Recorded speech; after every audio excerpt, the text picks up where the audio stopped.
Fridays are awesome. Thank you for spending 10 minutes of yours with CNN Student News. I'm Carl Azus. Think about the ground covered by a football field. Now multiply that by 10,000 and you have an idea of how much land has burned in California's San Diego County. In the city of San Marcos in southwestern California, one wildfire was nearly uncontrollable. Hundreds of people had to be evacuated, schools were shut down, a college graduation ceremony was canceled. Firefighters are working around the clock, doing everything they can to save homes and businesses. One of the worst droughts the state has ever seen, plus hot temperatures and high winds, have all combined for what's being called tinderbox conditions. And California's wildfire season is just beginning. 12,500 objects, 580 hours of film and video. Rescuers, families of victims, and survivors of the September 11th terrorist attacks had access to all of that yesterday at the dedication of the National 9/11 Museum. On Thursday, we showed you the tour that one of our anchors got in advance, but it didn't include one of the rooms in the museum. Families of those who died had access to that first. Today, we have a moving look inside that exhibit and inside the memories of some who visited. Lined from floor to ceiling with smiling fathers, daughters, brothers, nieces, family, and loved ones. In the same way we have photos in our own homes, these pictures are alive with the memories of the birthdays and weddings, barbecues and baseball games of those we lost. What you will be looking at are the pages of the chapter in our history we call September 11th. Where? Oh, there he goes. There he goes. That's a good picture. It is. You'll be so proud of your daughter. Just amazing, just like you.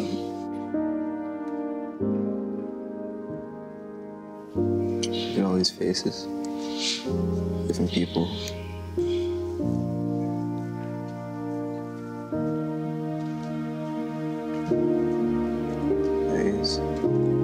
Wow.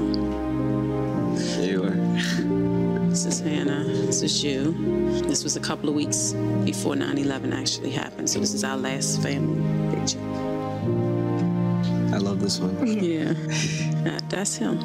That's you. That's your smile. That's that mustache. That's you. You act just like him. Right? Mannerisms, everything is just like your father. You look like him. Yeah. And you act like him. And sound like him.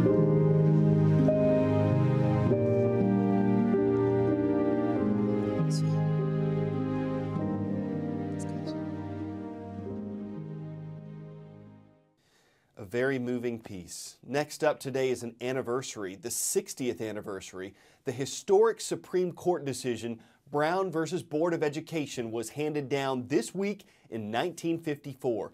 It was actually 5 separate cases that were before the court. They all focused on segregation, separation by races in U.S. schools. The name Brown was for Oliver Brown, a man whose daughter wasn't allowed to attend 3rd grade in a white elementary school in Topeka, Kansas.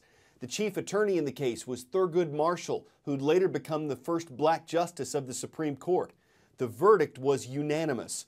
All justices agreed that in public education, the idea of separate but equal didn't work, that separate educational facilities are inherently unequal. The case started desegregation in U.S. schools. Time for the shout out. At their closest point about how many miles separate Russia and the U.S., you know what to do. Is it 2,300 miles, 1,540 miles, 90 miles, or 50 miles? You've got 3 seconds. Go. The Bering Strait, which separates Alaska and Russia, is just over 50 miles wide at its narrowest point. That's your answer, and that's your shout out. China has an ambitious idea to connect itself with the U.S. by railroad, and this is where the Bering Strait comes in. The high-speed railway would start in northeast China. It'd run through the Russian region of Siberia, connect with Alaska through a tunnel under the Bering Strait, and head south through Canada to reach the U.S. The trains would travel at more than 200 miles per hour. Experts say they'd cover about 8,000 miles over 2 days. China would pay to build it. But, and that's a big one, it's not clear if China's railway industry has the money. It's not clear if this is needed, as many travelers just fly. And Chinese engineers say the Bering Strait tunnel would need to be 125 miles long.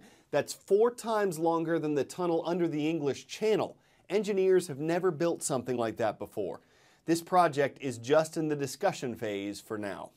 Also getting a lot of discussion, Russia says it's going to quit using the International Space Station 4 years early, and that would affect the U.S.'s ability to get to it. This likely has to do with the crisis in Ukraine. The U.S. has penalized Russia economically for its stance on Ukraine's crisis. Russia may be retaliating by ending its space station mission. Given a final farewell. They were all smiles in the International Space Station this week, but could this be one of the last times that American astronauts and Russian cosmonauts journeyed together through space? And the International Space Station. Russian officials are taking the battle over Ukraine into orbit, vowing to abandon the space station 4 years early in 2020. Liftoff. And banning Russian-made rocket engines to launch U.S. military satellites. The Deputy Prime Minister even suggested astronauts instead use a trampoline. The final liftoff of Atlantis. And this is no small problem, because since NASA retired the shuttle in 2011, American astronauts have no other way up or down than hitching rides on Russian rockets. The Russian announcement really means we need to rethink our reliance on them, because it shows we are dependent on them in ways that might have made sense 10 years ago but doesn't make sense anymore. Well, you do the talking, Moscow. The U.S.-Russian space partnership has thrived for decades, one of the most visible symbols of détente during the Cold War and the new peace after the fall of the Soviet Union. And it was very much a win-win. The U.S. saved billions on the shuttle. Russia made billions as a high-tech taxi service. Okay, copy that. U.S. officials express hope the Russian threat is just bluster. It's most likely the U.S. will depend on private space companies such as SpaceX to develop new space vehicles to transport American astronauts to the space station. And as for Russian engines used to launch American satellites, the U.S. has stockpiled engines that supply good for about 2 years of launches. That is some coverage, but many believe that NASA and Washington really need to develop a more reliable, longer-term plan. Jim Sciutto, CNN, Washington. When you have Highlanders, Falcons, Bucks, and Gazelles all in the same place, you must be watching the CNN Student News Roll Call. The Highlanders are in Somerville High School. It's in the city of Somerville in the Bay State of Massachusetts.